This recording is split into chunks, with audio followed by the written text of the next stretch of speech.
So how many of you celebrated Reformation Day this week? It was on Thursday. October 31 was Reformation Day. Amazing holiday that I encourage you. I don't know if we can get all the stores on board, but I'd love it.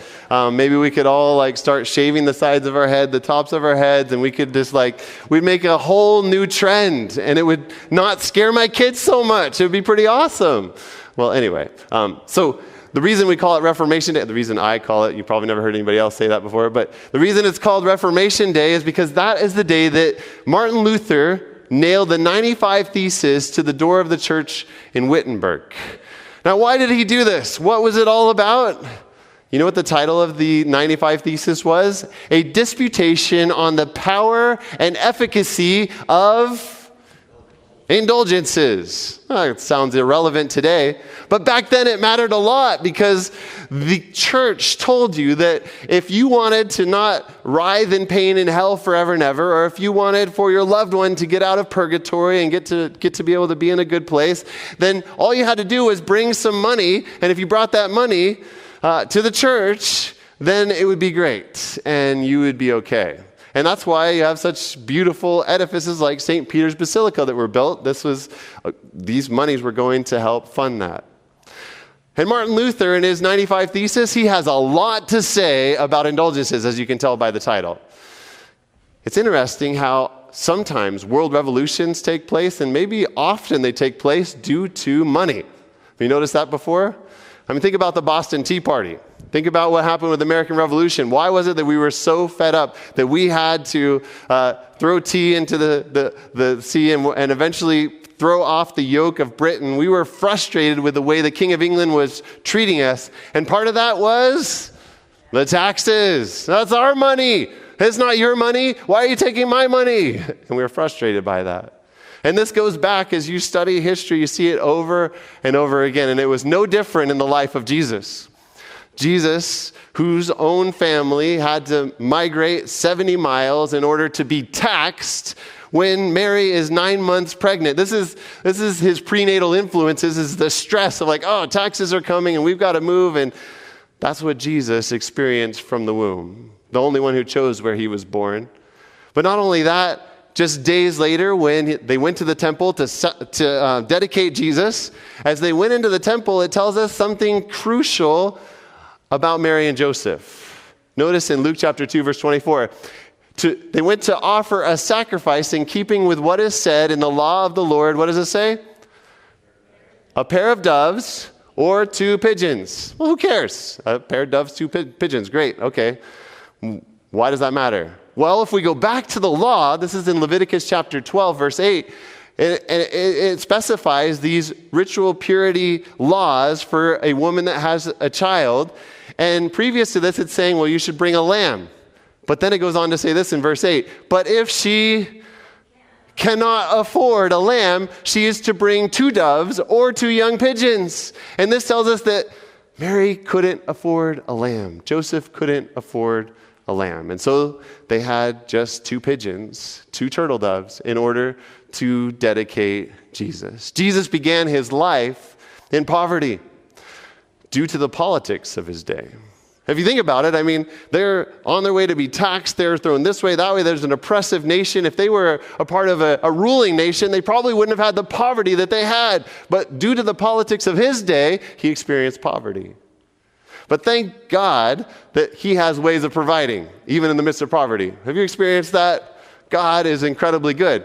So a group comes from the east, and they're following a star, and they come to Bethlehem, and Jesus is maybe about 2 years old at this time, and they come and they offer him gold, and they give him frankincense and myrrh, and finally the family is set. They have this wealth. They're going to be okay. But politics steps in again. And Joseph, in the night, receives a warning that Herod is coming to kill Jesus. And so they become refugees, fleeing from Bethlehem all the way down that long journey that the children of Israel made in the wilderness. They go all the way down to Egypt for some years to escape political persecution. Corrupt politicians kept Jesus in poverty.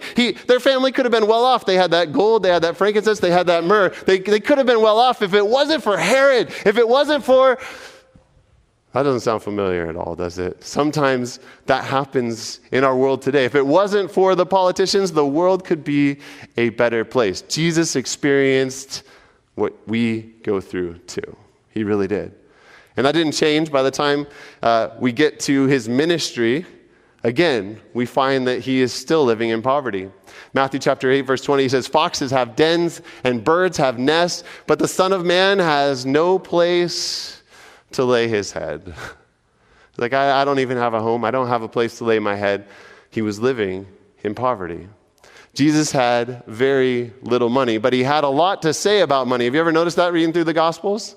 As I was preparing for this and I was reading through different parts of the Gospels and reading of what Jesus had to say, I realized that we were going to have to be here at least 4 hours to complete this. So I hope that you guys buckled your seatbelts. No, thankfully, we're not going to go through all of it, but we could do an entire series just on what Jesus had to say about money.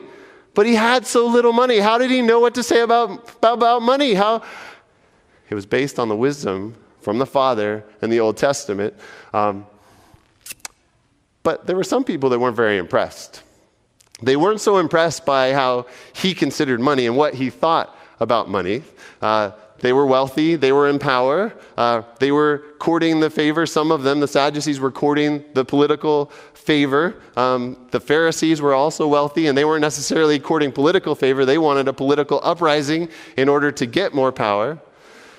In Luke 16:13, Jesus said this, and they thought that this was ridiculous. They thought, this guy from Galilee, this humble guy that has nowhere to lay his head, he's got no money. What is his business talking about money? Why is Pastor Zach talking about money in church? Because he doesn't know what he's talking about. He's a pastor. Well, that's probably true. But Jesus, listen to Jesus, Luke 16:13. No one can serve two masters. Either you will hate the one and love the other, or you will be devoted to the one and despise the other. You cannot serve both God and money. Jesus had this clear picture. He said, look, you can choose. You're going to serve one or the other. You're going to live your life in servitude chasing after dollars, or you're going to live your life chasing after God. You can't serve both. You have to choose one or the other. Now, the Pharisees thought this was crazy. Verse 14, the Pharisees who loved money heard all this and were sneering at Jesus. They're scoffing. They're like, Jesus, you have no idea what it's all about. Jesus, if you had any clue, but obviously you don't even have a place to lay your head, so you don't know what you're talking about.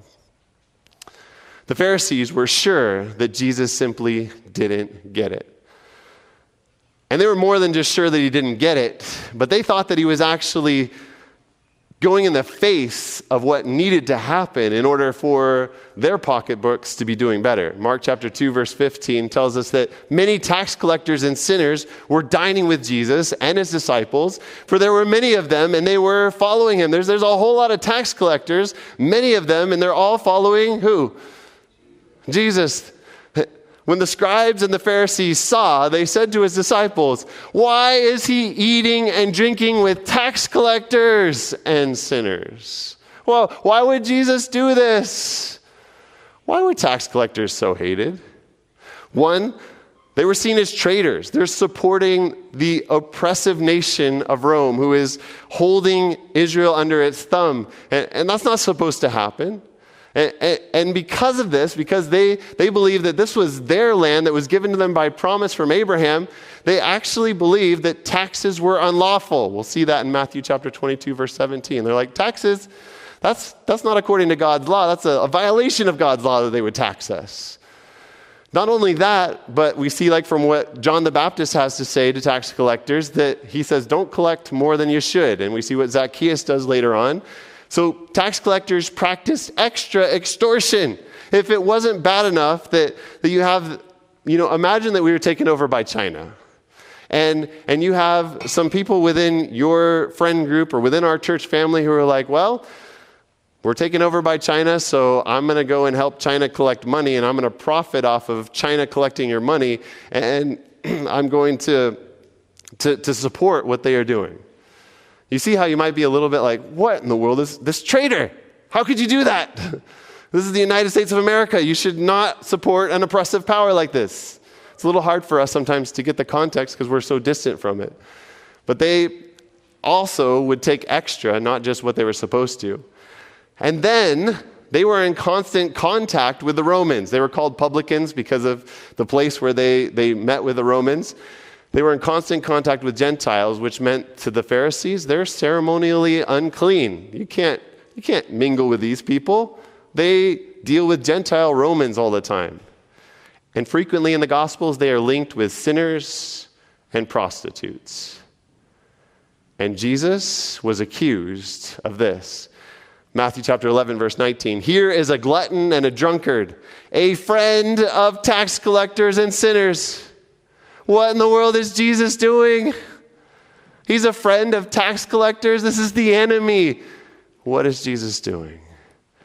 Last week we saw that Jesus' kingdom is not of this world. It's a power under kingdom. It works by winning hearts, not by trying to control people. And that's the way Jesus worked. Because if you make an enemy your friend, then you have a lot less enemies in the world, right? Jesus made friends with the corrupt politicians that were part of impoverishing his nation.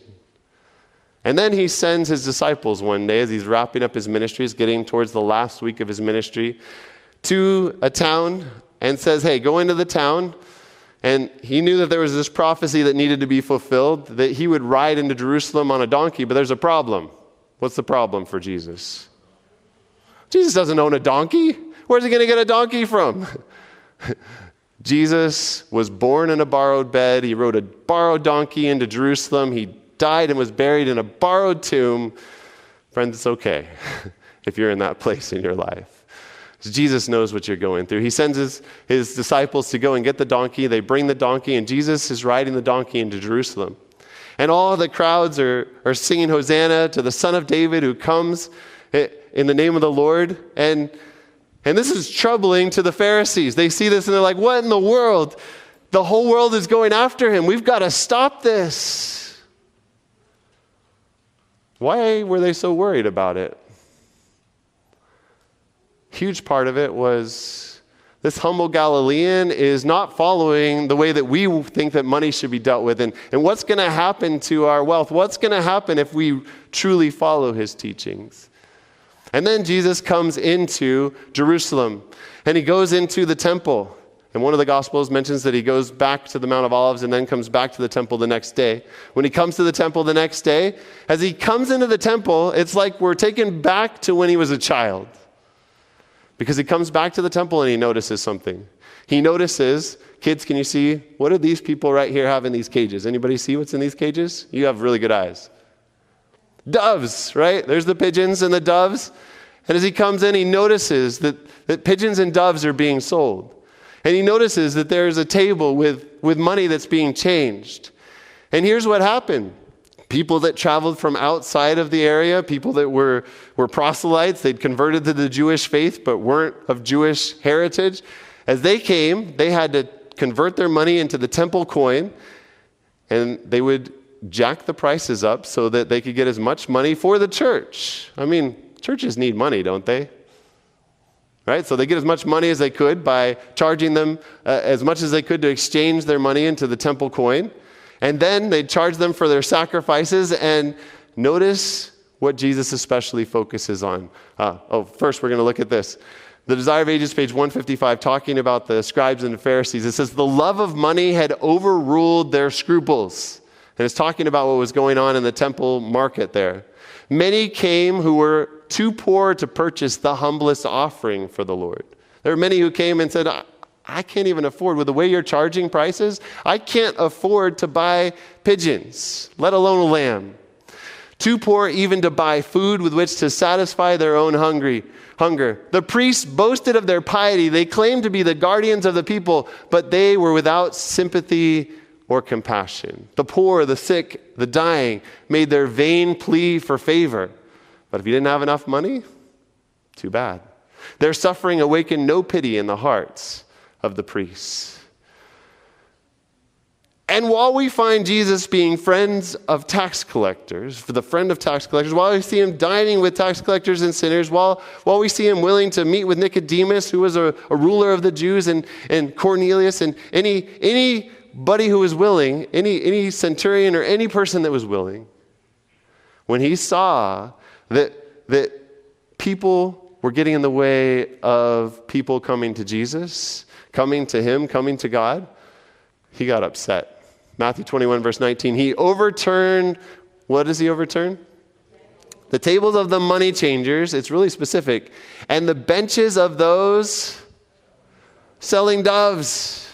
You notice the emphasis? This happens twice in two of the Gospels. It points this out. He is specifically targeting the sellers of doves. They were selling lambs, they were selling other sacrifices, but what were those offerings for specifically? For the poor. And he is advocating that the poor need to have access to God. Hallelujah. Friends, the good news is you don't need money to have access to Jesus. That's good news. He overturned the tables. He let the pigeons go free. And then he said, it is written, he said to them, my house will be called a house of prayer. And you fill in the blanks from Isaiah 56, for all people. But you are making it a den of robbers. Now that word, lestis, file that in the back of your mind. We're going to come back to that. It says, you're making it a den of lestis, a den of robbers. No wonder the Jewish leaders wanted him dead. Rather than condemning the corrupt Roman politicians who were sending their tax collectors into town, that were impoverishing his nation, he pointed to their own greed as the main issue. He didn't have anything to say about Roman taxes. Well, he did. We'll look at that in just a second. But he didn't have any way to condemn the way that they were oppressing his people, because he knew that the solution was a heart solution, and it had to start with those closest to him, and it had to start with their own greed before the world could be changed from its issue of greed. And they were not happy with this. They wanted Jesus dead, and by the end of the week, they would have that goal. And as they plotted to put Jesus to death, they began to send spies to go and question him. And they questioned him about money, about taxes. Matthew 22:15. Then the Pharisees went and plotted together how they might trap him in what he said. Okay, let's put a trap for him. What should we do? He's a friend of tax collectors. This is perfect. We're going to have him here. And they sent their disciples to him along with the Herodians. Right? Pharisees, you have to understand, Pharisees wanted the Romans out. Herodians were courting Roman favor. So these are opposite political spectrums. You have the left and the right coming together against Jesus. Friends, don't assume that there's safety on the left or on the right for Christians. The only safety is in Jesus. They sent their disciples to him along with the Herodians, saying, and they said to him, is it okay for us to pay is it lawful for us to pay taxes? Here it is. Okay, we got it. Verse 16. Teacher, we know that you are truthful and defer to no one. They're like, you don't say, well, this person is of a certain class or this person is of a certain race. You respect everybody, and you won't be persuaded just because you're talking to a certain type of person. For you are not partial to any. Tell us then, what do you think? Is it lawful to give a poll tax to Caesar or not? Do we pay taxes? Do we not pay taxes? And this debate was going on in Judaism, from what I understand. Notice that they say, is it lawful? Now, some say that they think that partially there was a debate about whether it was even okay to have a coin with an image of Caesar on it, because that was violating the second commandment of making a graven image. So they didn't even like the currency at all. There's others who point out, like we said before, that this is land promised to us by God. So what right does Caesar have? This is against God's promise for us to pay him taxes. Is it lawful, Jesus, to give a poll tax to Caesar or not? And what does Jesus say? He says, does anybody have a coin? It's like Jesus doesn't even have a coin on him. He's like, hey, could somebody hand me a denarius? And somebody hands him a denarius. And he holds it up and he says, whose likeness and inscription is this? Then he goes on to say, after they say Caesar, then render to Caesar the things that are Caesar's, and to God the things that are God's. And they're astonished by this answer. They go away baffled by this. But I don't want to pass this by today without recognizing a crucial point for how I handle my finances, and it is this. What things have the likeness of God on this planet? People, right? Who is created in God's image? You are. You are what matter to God. Money is not so important to God. You matter to God. Jesus prioritizes people over money. Is that really clear? Right? He says, look, if it has Caesar's image on it, give it to him. But the thing that really matters is the one that has the image of God on him. Now, this is not to say that having money itself is bad. Jesus is not saying that having wealth itself is bad, because this can be a tool to help people, right? I have kids. I would be a terrible dad if I didn't go to work and have a job in order to feed my kids. And I'm like, well, you know what? Too bad. Money is evil, so I'm going to stay away from it. It's not money that's evil. It's the love of money. It's letting money be my master. It's prioritizing money over people. Put it like this. Nathan loves anything orange. So imagine that I got some other job, I don't know what other job, but that enabled me to get a McLaren F1, one of the nicest supercars in the world. And I decided to get it bright orange because when he turned 16, I hoped that he would want to drive it, but he's 10 years old at this point in time. Just pretend. He's only 2.5 now, but pretend he's 10. And so I say to Nathan, this car someday, when you're 16, is going to be yours. It's going to be a lot of fun. Maybe we could take it to the racetrack. You could spin around the racetrack. We could have a lot of fun with this car. But Nathan, I need you to do something. I need you to not drive the car until you're 16, and we've done some driving lessons, and we've worked this out together, okay? He says, okay, Daddy. And that night, I go to bed, and Nathan is so excited about the orange McLaren. He's so excited about it, he can't think about anything else, that he can't even sleep that night until finally he just gets up in the middle of the night and I'm sleeping, and he goes and he grabs my keys and he goes and hops in my nice car and he drives down the road and he totals my McLaren F1. What is it, like I don't know, close to $1 million car or something like that? I have no idea. And what's my reaction in that moment? When Nathan comes to the door and says, Daddy, I wrecked your $1 million car. Does Nathan matter more or does my car matter more? Nathan should matter more. But I've seen in myself this odd tendency that when somebody breaks something expensive, when something happens, that my first thought is, how much is that going to cost? Where am I going to get the money for that? Oh no! Rather than, is this person okay? And it can be all too easy to prioritize money over people. I want to prioritize my little boy. I want to prioritize my little girls. I want for them to know that I go to work, I do what I do, but they are the priority. That money is simply a tool to put food on the table, to give them a house, to give them warmth. It's a tool to bless the people around us because people matter more than money. Jesus invites me to prioritize people over money. And you see that time and time again. But Jesus also gives us this assurance. He says, look at the birds of the air. They don't worry about what they're going to eat. They go out every morning. They get up early. They go and they gather their food. They build their house, but they're not stressing about it. He says, look at the lilies and the flowers. He said they're clothed in more grandeur than Solomon, but they're not stressing about it. So then he goes on to say, do not worry then, saying, what will we eat? Or what will we drink? Or what will we wear for clothing?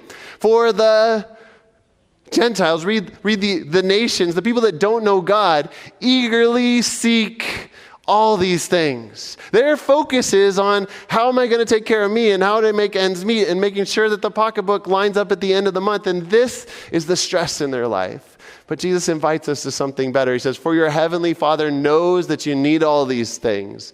But seek first his kingdom and his righteousness. His kingdom is a power under kingdom. His kingdom is a kingdom that lifts people up. His kingdom is a kingdom that focuses on the power of love. Focus on relationship with God and with people, and money is only a tool to benefit that. But seek first his kingdom and his righteousness, and all these things will be added to you. Now, he doesn't promise when or how, but one day you will never hunger anymore. One day you will never thirst anymore. One day you'll be with Jesus and every tear will be wiped from your eyes. The world prioritizes survival over love. But Jesus' kingdom is based on the power of love. It lifts up the weak. It heals the sick. It touches the untouchable. It befriends the outcast. It prioritizes love over survival and people over money. Luke 20, verse 45. While all the people were listening, Jesus said to his disciples, beware of the teachers of the law. This is again in that final week. He's gone and he's cleansed the temple. He knows that they're out to get him. He's like, look, you need to be careful about the teachers of the law. Why? They devour widows' houses. These men will be punished most severely. He has something to say. He's like, look, they are extorting people.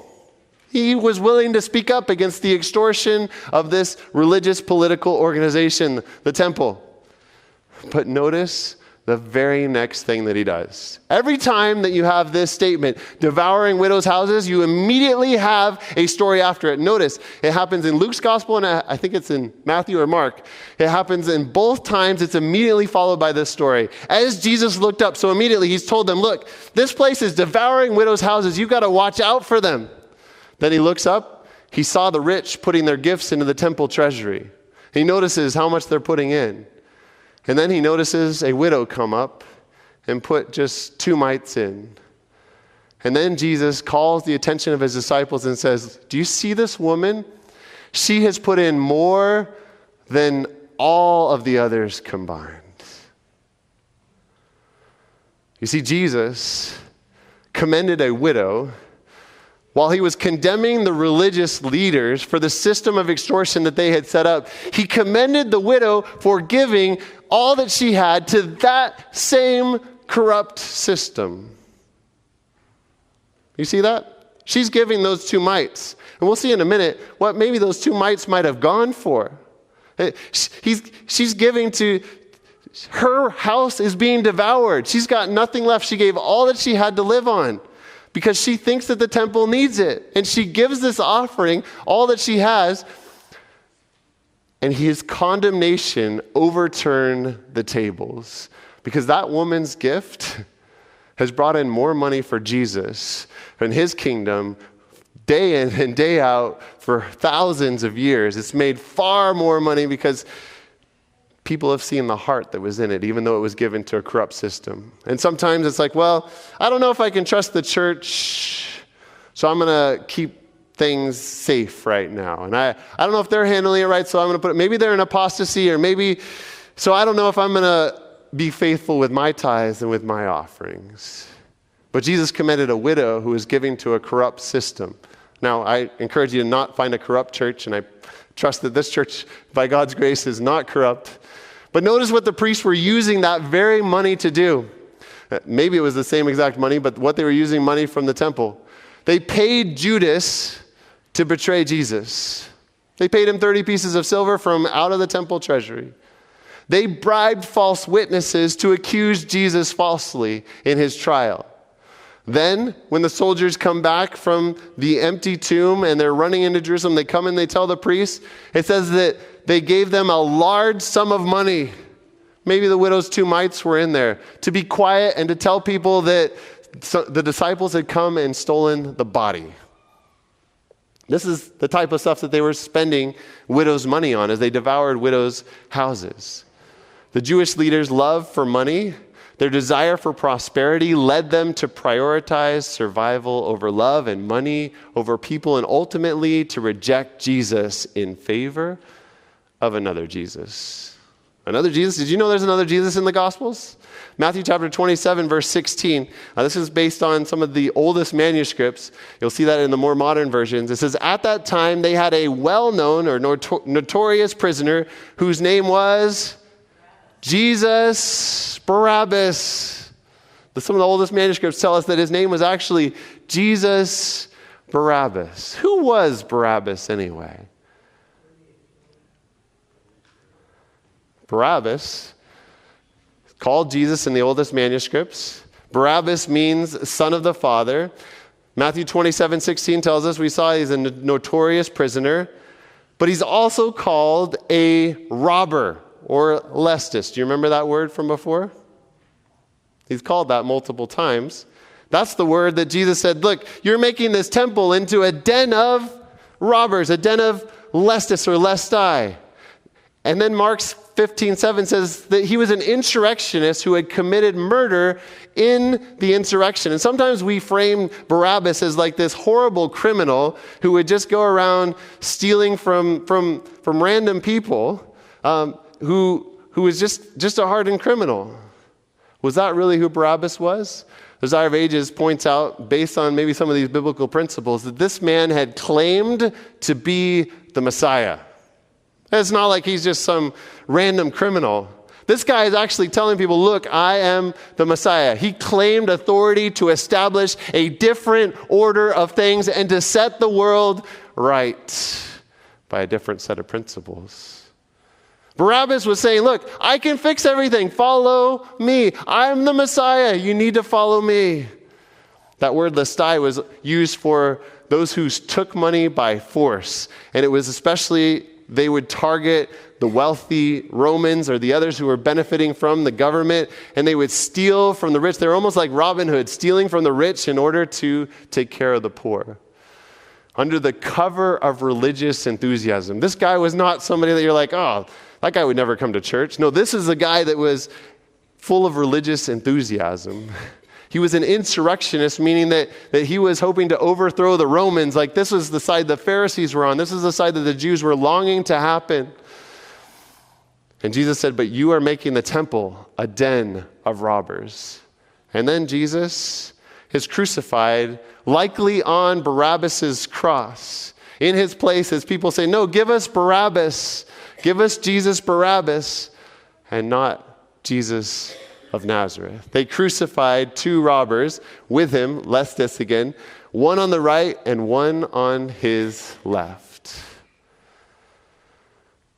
And you see this picture that the Jews chose a specific type of leader. They wanted the leader who would set things right, who was focused on killing if it took that, stealing if it took that, whatever it took in order to make things right for Israel.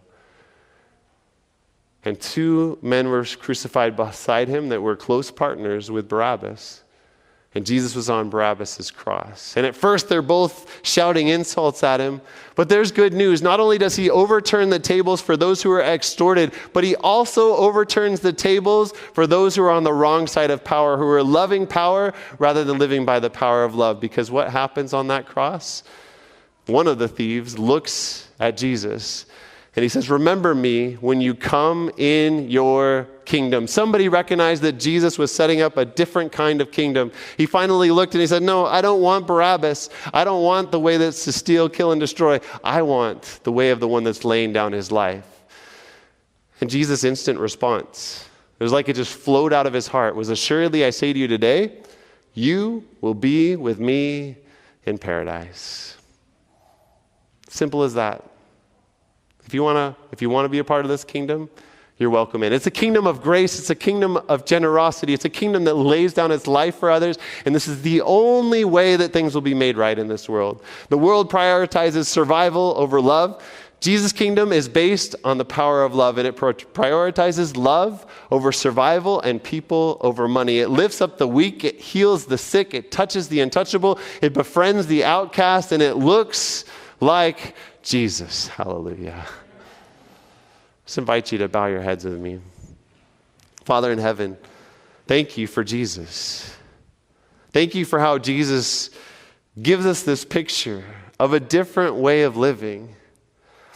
Father, I pray for those who are here today who are on the wrong side of the power curve, and they're behind on their rent, they're behind on their payments. They're saying, well, this sounds great and good, but how in the world do I get ends to meet?